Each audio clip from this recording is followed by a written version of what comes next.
Do you need a little bit of inspiration today?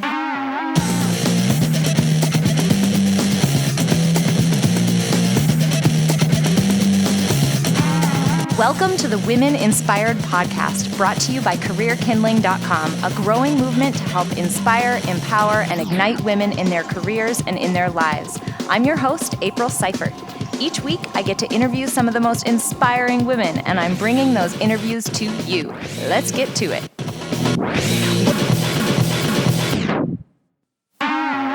What's shaking, everybody?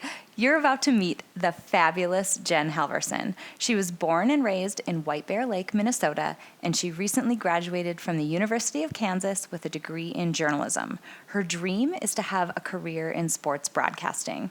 Here's the thing, though. Even though she's young, her broadcasting career will be her second career so far. Jen entered the world of high fashion modeling, even going so far as to live in Japan for over 2 months by herself at the age of 12. Yeah, let that sink in. I'm really excited for this interview, and I'm excited to introduce you to Jen Halvorson. Jen, welcome to the podcast today. Hi, April. Thanks for having me.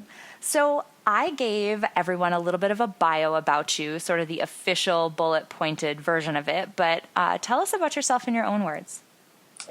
Well, I would say that I am just a regular girl from White Bear Lake, Minnesota. I have 2 older brothers and some awesome parents that grew up in not a huge town, but kind of a suburb of St. Paul. And I am currently finishing up my last class at the University of Kansas in Lawrence, Kansas, where I've been for about 2.5 years. And I'm studying broadcast journalism there. So kind of on the sports side of things, and I cover a lot of different sporting events with KU men's basketball, the Kansas City Chiefs, and KU football, and just kind of a lot of different avenues with that. And that's kind of been my focus as of late.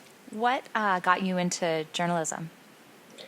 So it's kind of funny because I first never imagined I was going to Kansas ever, but my mom thought we should tour colleges and everything, and we ended up just randomly touring here when we were in Kansas City. And I originally wanted to go into engineering because my dad's an engineer. I've always loved math and science, and my mom was the one who goes, I don't really see you kind of being in the cubicle working on engineering type stuff all day long and not talking to people as much. She's like, you're just too much of an extrovert.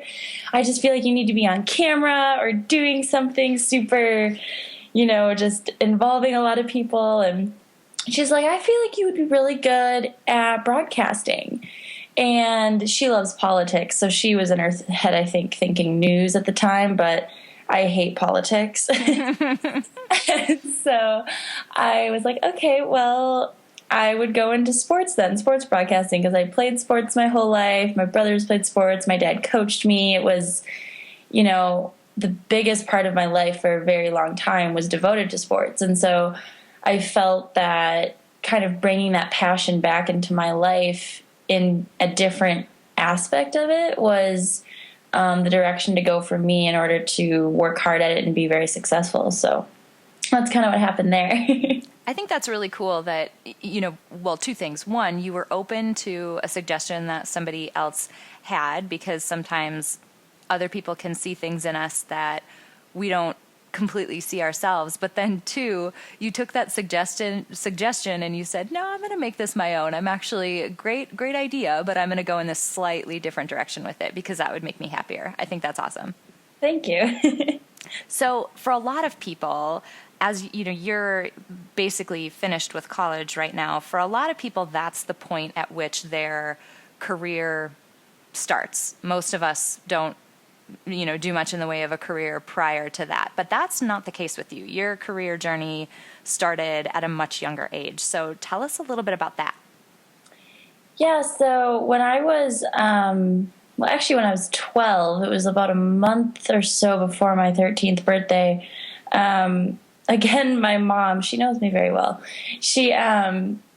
I was always a tomboy growing up, and when I was getting to about 13, 12, 13, she was like, you should really start learning manners, etiquette. And my dad's going, what's the big deal? Whatever, she has basketball practice.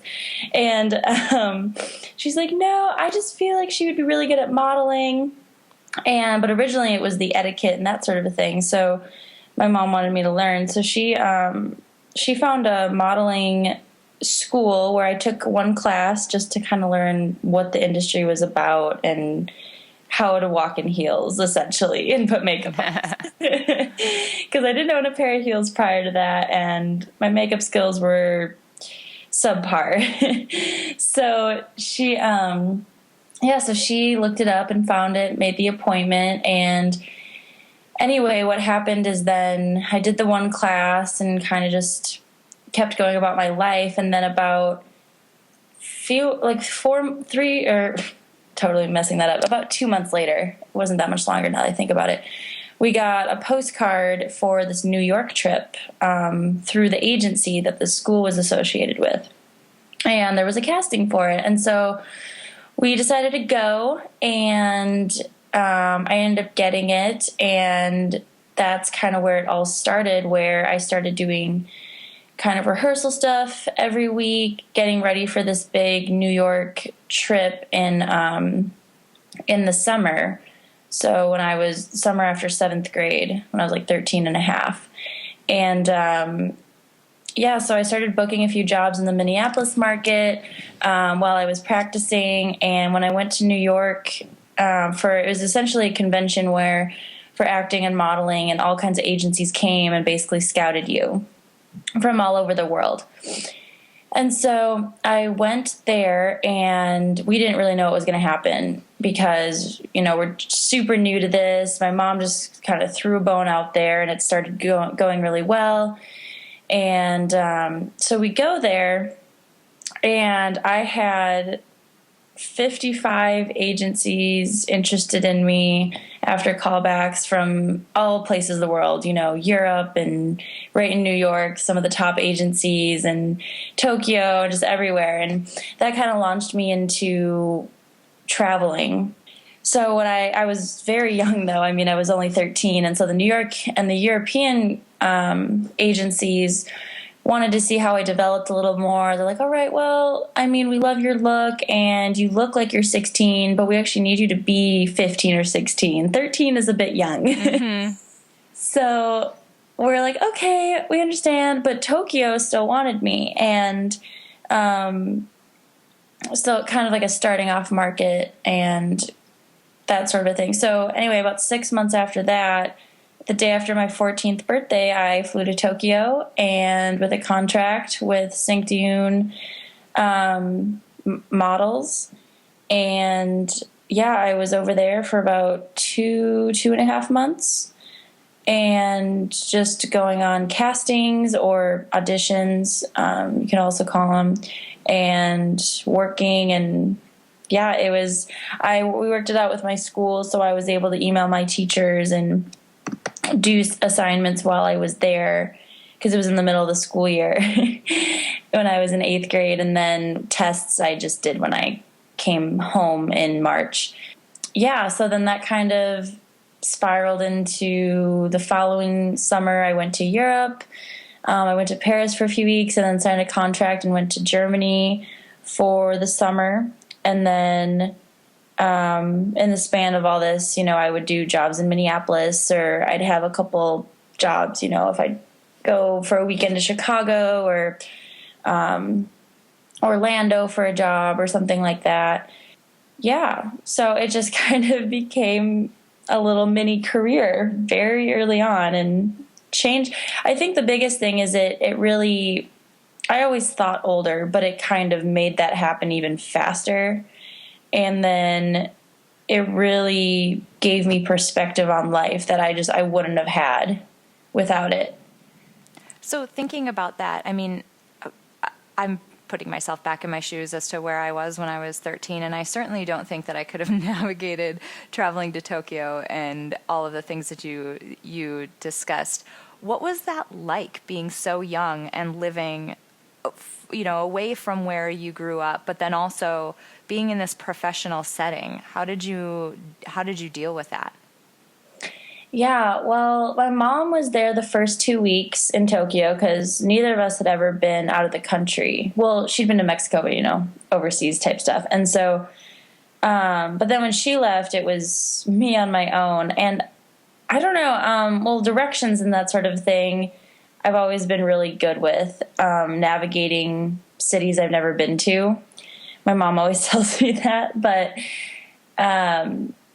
it was weird. It just I felt so ready for it. And I was almost like ready for my mom to leave because I was like, I'm ready to be an adult. I'm an adult. Like, I can handle this. And it's so funny to me thinking back. And I was so young. And I don't know how I developed that mindset so early on, especially when that was my very first trip and stuff. But I don't know, I just felt so ready for it. And so then when my mom did leave, it was a little bit of a shock. Like, okay, wow, I really do have to do all this on my own, cook for myself and go grocery shopping and pay for things and get myself to my jobs that I book on the subway and then navigating the streets and all this sort of a thing. But yeah, I mean, my agency was amazing. They were super nice and I learned a lot from them. And I think the best part about Tokyo being the first place that all of this took place was really good because their culture is so kind and honest. So it's actually one of the safest cities in the world because of their culture. And That's really cool. Yeah, and so it's not one of those things where if you walk up to someone, they could like kidnap you or something. It was, if you need help, they'll try and help you even if they don't speak English, or and just very kind people and really amazing people. And so I think that made it easier for me, was just the culture I was in was they helped me. And then obviously when I came back, I'd grown so much that it was, changed my life forever in a positive way.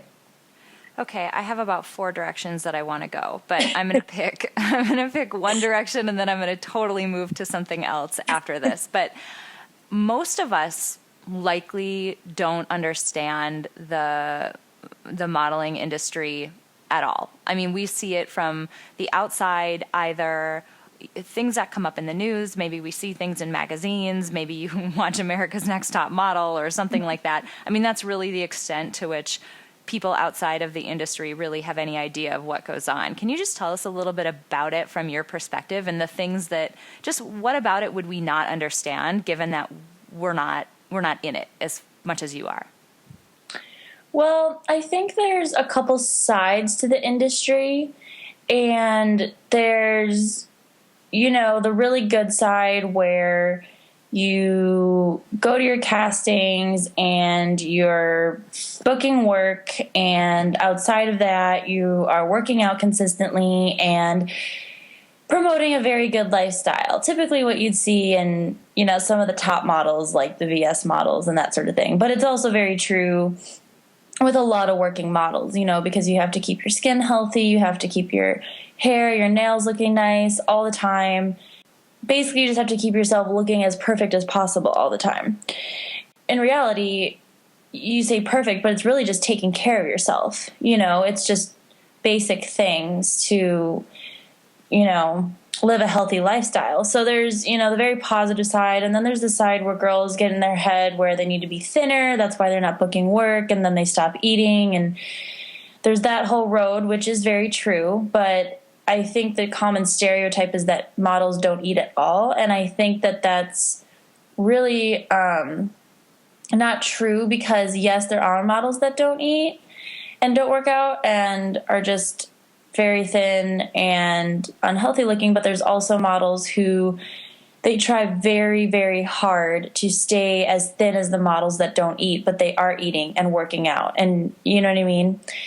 So I think there's that sort of a thing. And then there's a lot of opportunity in the business, but there's also a lot of red flags that you have to be aware of, and kind of you have to decide going into the industry how far you'll go. And then you should really stick with it and not change. And I think that's, if I could give any advice to someone who may be listening to this and wants to go into the business, or is just listening to this for whatever, that they should make up their mind, their values and their what they believe before going into this business, because you do have to really know yourself and be confident and decide, okay, maybe I don't want to do that.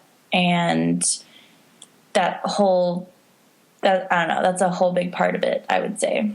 How did you keep yourself from going down that sort of other side of it? The side of, because you sort of describe two sides of the coin. The side of the coin where you're really focused on living a healthy lifestyle and keeping your body healthy, which then translates into, being able to look your best, but versus, not eating as much and moving down a less healthy path. How did you keep yourself from doing that?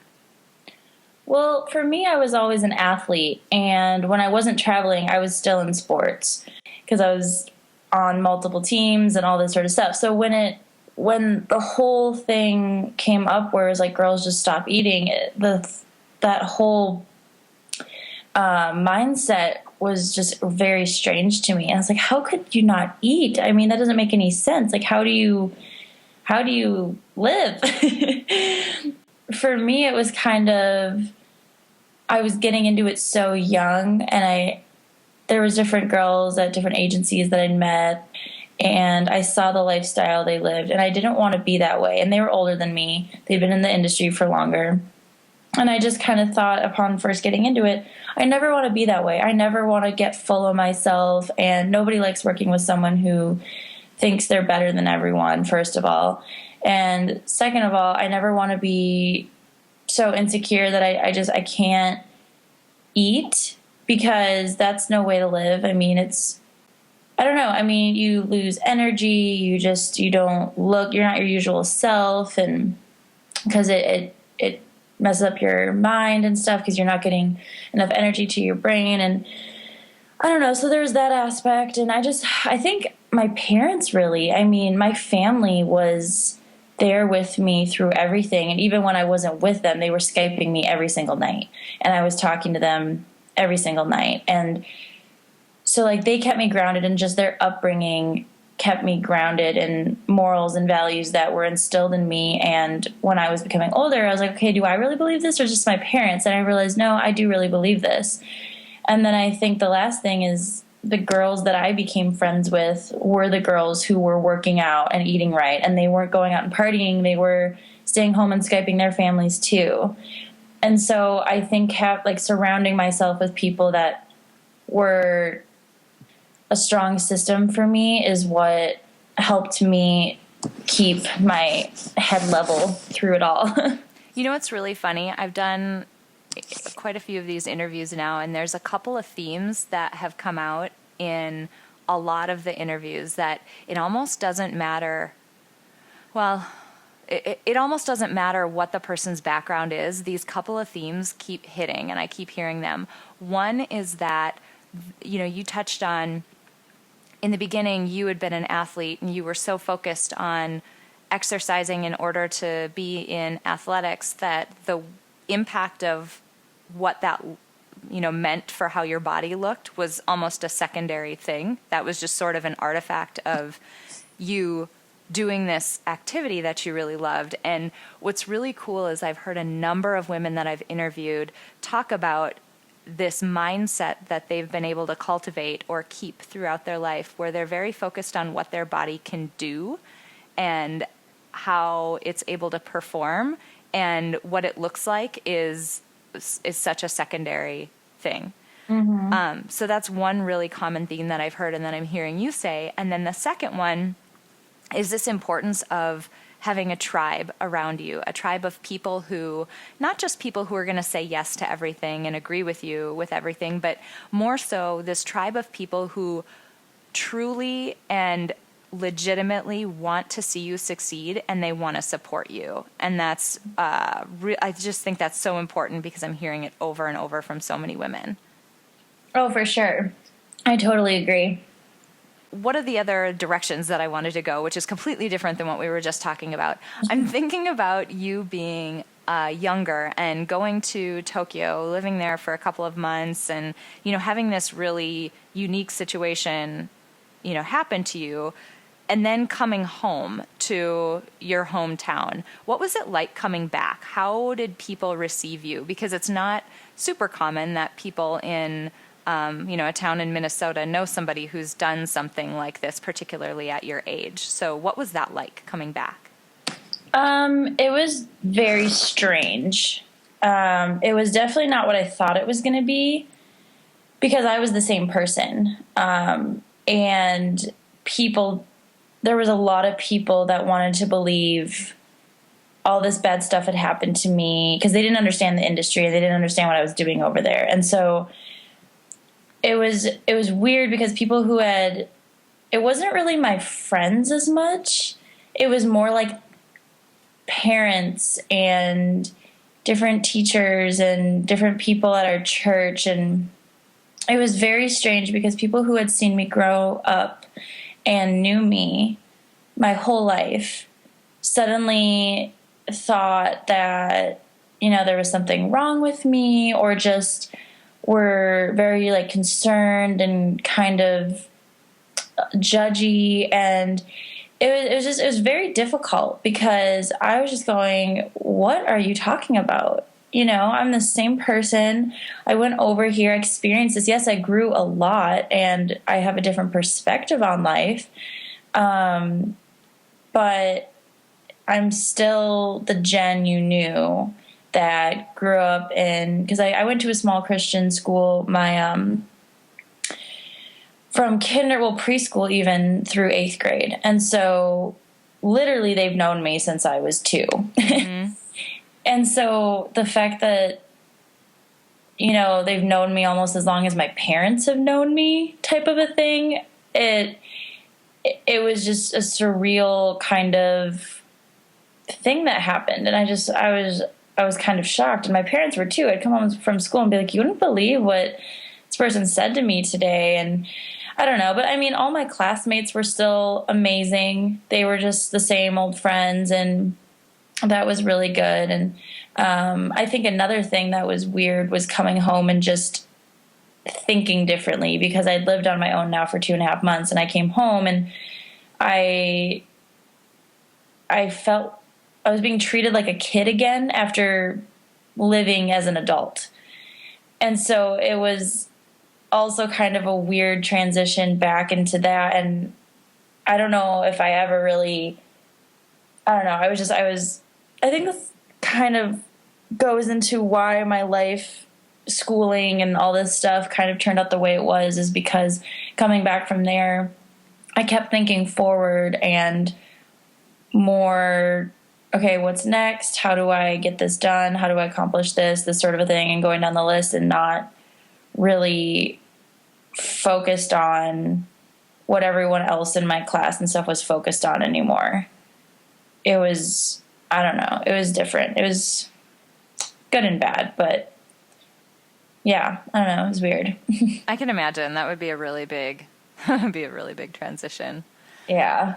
So we've talked a bit about your career that you're moving into now, broadcast journalism, and we've talked a lot about your past modeling career. And when you think about both of these careers, there's a lot of public attention that comes with both of them. And I know you mentioned that you were an extrovert and like to interact with people and be social with people and that type of thing. But there's a lot of attention, and particularly a lot of attention on the way you look. So how do you frame that up in your mind, and how do you deal with all of that? Well, I think that you can try and look as good as you want all day long, but at the end of the day, people are going to remember how you treated them. And people are going to remember kind of if you were kind to them and how you made them feel and that sort of a thing. I kind of discovered that if I'm doing something I love to do and I'm happy, then I'm not going to let other people's kind of thoughts about how I look really like affect me. And with modeling, it's a little different because you have to look a certain way in order to book work. So there's that, which is, it's fine. It's the industry. I mean, you have to make the clothes look good, and the client will decide if, you fit that or not. And so it's a lot more heavily important in modeling, I would say, in how you look. And I think you do have to look good to be on camera for broadcast journalism, but it's there's a lot more. I don't know. I feel like I have to work a lot harder in it. I mean, modeling, but I don't want to write off modeling, because looking back, like, you do work hard in modeling, and everyone gives models, a hard time for, oh, you just pose in front of a camera. Well, no, it's really long days, and you sometimes have 4 a.m. call times, and you work the whole day, and you're doing a photo shoot at the crack of dawn in freezing weather because they want to get the sun coming up, and you lose feeling in your hands and toes, and you have to make it look graceful. So I don't want to write off that modeling isn't hard work, because it is, but they're different styles of hard work. And I think that with broadcast journalism, it's still a lot of long hours, but for me, it takes a lot more out of me just mentally trying to find the story at a sporting event that's worth telling. My point is that if you're doing what you love, I actually just posted this on Instagram yesterday, one of my favorite quotes: if you do what you love, you'll never work a day in your life. And I think that's very true. And if you believe you're good at something and you can do something, it doesn't matter how you look or what people think about you. You just need to keep working for it and prove them wrong, because they don't know you, they don't know your story, and they don't know how much you have to offer. So that's kind of how I feel about people just dwelling on your looks, because it's never just your look. Once you force them to get to know you a little more and see how hard you work and see that there's so much more to you, then it's not as big of a thing.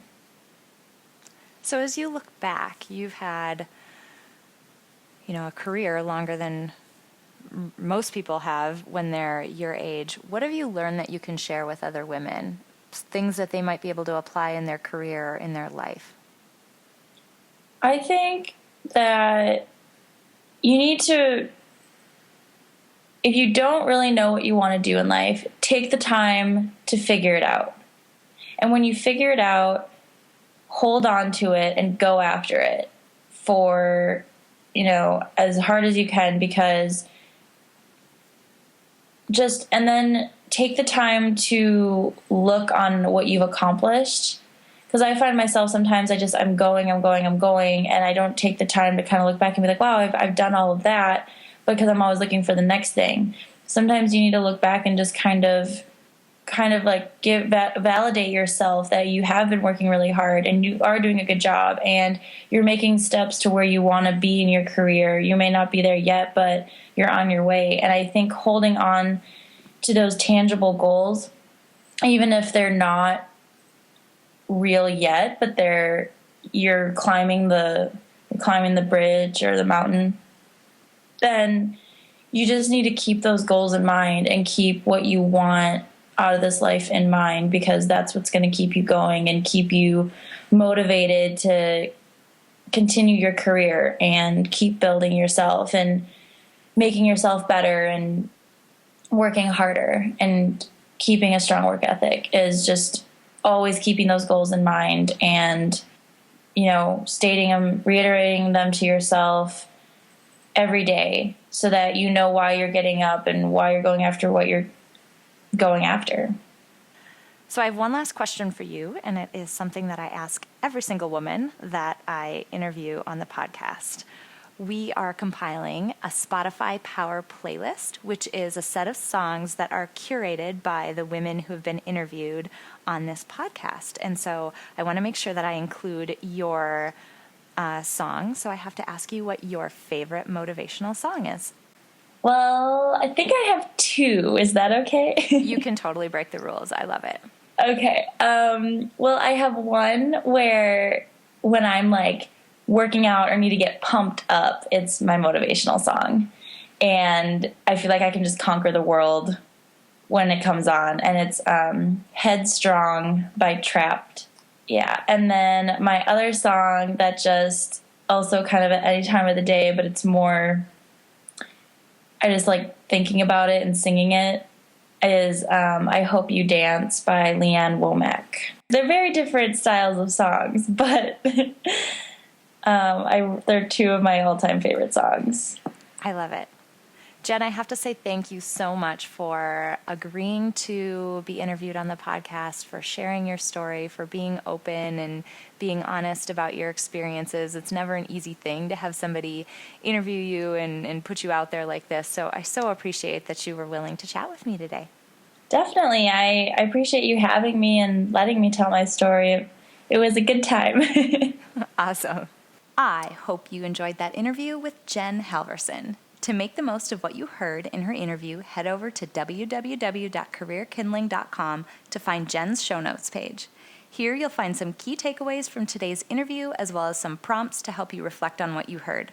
While you're there, sign up to join our community and we'll give you immediate access to our Spotify Power playlist, including Jen's songs Headstrong and I Hope You Dance. We would love to hear from you. Here's the thing. Your ratings and reviews help this podcast get discovered by other people. So if you're liking what you're hearing, head over to iTunes and leave us a rating or a review. And don't forget to subscribe so you don't miss a single episode. I've got some amazing interviews coming up. Finally, I'm on the lookout for the next set of inspiring women to be featured on this podcast. So if you know an inspiring woman, or dare I say it, you are an inspiring woman, drop me a note at hello@careerkindling.com. And until next time, have an inspired week.